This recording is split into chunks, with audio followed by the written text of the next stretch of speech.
திருப்பலி முன்னுரை. கலக்கத்தோடு இருக்கின்ற மக்கள் விடுதலை பெறுவார்கள் என்ற நம்பிக்கை செய்தியை திருவருகை காலத்தின் முதல் ஞாயிறான நம்பிக்கை ஞாயிறு தெளிவுபடுத்துகிறது.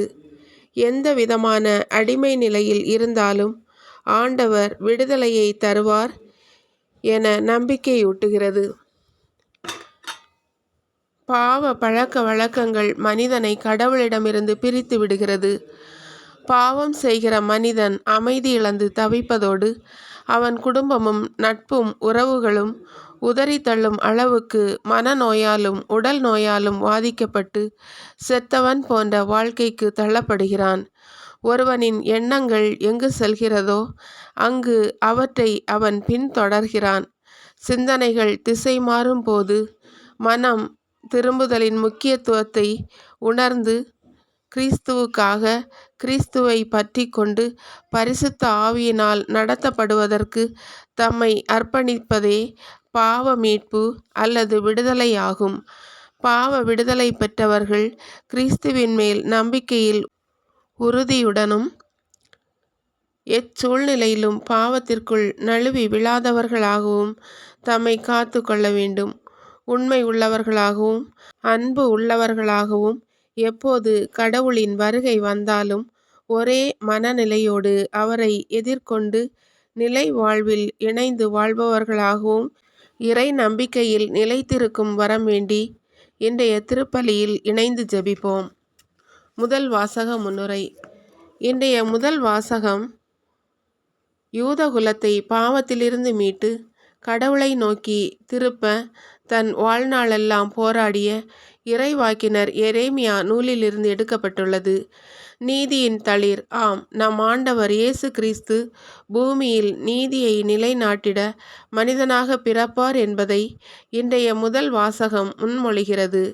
பெண்களுக்கும் குழந்தைகளுக்கும் ஓயாமல் தீங்கிழைக்கும் சமுதாயம் ஒழிந்திடவும் அவர்களுக்கும் நீதி கிடைக்க வேண்டும் என்ற மனநிலையுடன் இன்றைய முதல் வாசகத்தை கவனமுடன் கேட்டு தியானிப்போம்.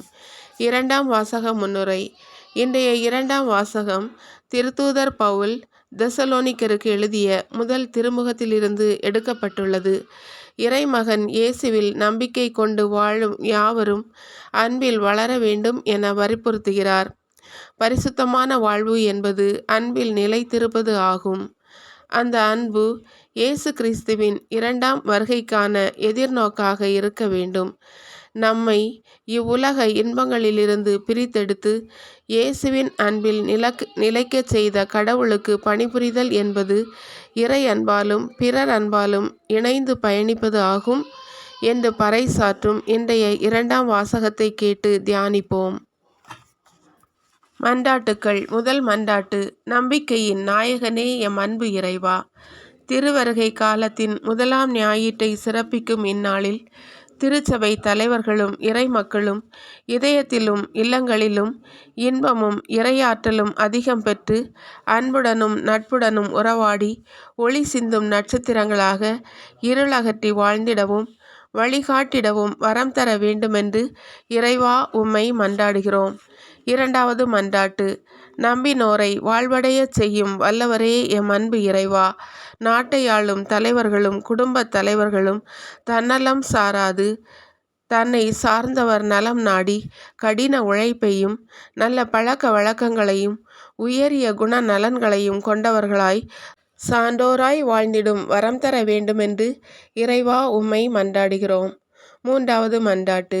உன் நம்பிக்கை உன்னை குணமாக்கிற்று என்று மொழிந்த எம் அன்பு இறைவா, பல்வேறுபட்ட உடல் உள்ள நோய்களாலும் தனிமையாலும் வறுமையாலும் வாடும் மனிதர்களுக்கு உடல் உள்ள ஆன்ம நலமும் அளித்து துன்பங்கள் களைந்து இறை அனுபவத்தில் இன்பம் பெற்று வாழ்ந்திடும் வரம் தர வேண்டுமென்று இறைவா உம்மை மன்றாடுகிறோம். நான்காவது மன்றாட்டு. கடுகளவு நம்பிக்கை விருட்சம் போன்ற பலன் தரும் என்று மொழிந்த எம் அன்பு இறைவா, பயணிக்கும் திருச்சபையில் இணைந்து செல்லும் பெற்றோர்கள் பெரியோர்கள் இளம் வயதினர், மாணவ செல்வங்கள், குழந்தைகள் ஒவ்வொருவரும் இறை நம்பிக்கையில் முழுமை பெற்று சிறந்த எதிர்நோக்குடன் வாழ்வாங்கு வாழ்ந்திட வரம் தர வேண்டுமென்று இறைவா உம்மை மன்றாடுகிறோம். 5வது மன்றாட்டு. இறை நம்பிக்கையில் நிலைத்து வாழ எம்மை அழைத்த எம் அன்பு இறைவா, இன்றைய திருப்பலியை சிறப்பிக்கும் இறை மக்களாகிய நாங்கள் இந்த திருவருகை காலத்தில் இறை அன்பிலும் பிறர் அன்பிலும் நிலைத்து நற்செயல்கள் வழி இறைவனுக்கு ஏற்றவர்களாக வாழ்ந்திடும் வரம் தர வேண்டுமென்று இறைவா உம்மை மன்றாடுகிறோம்.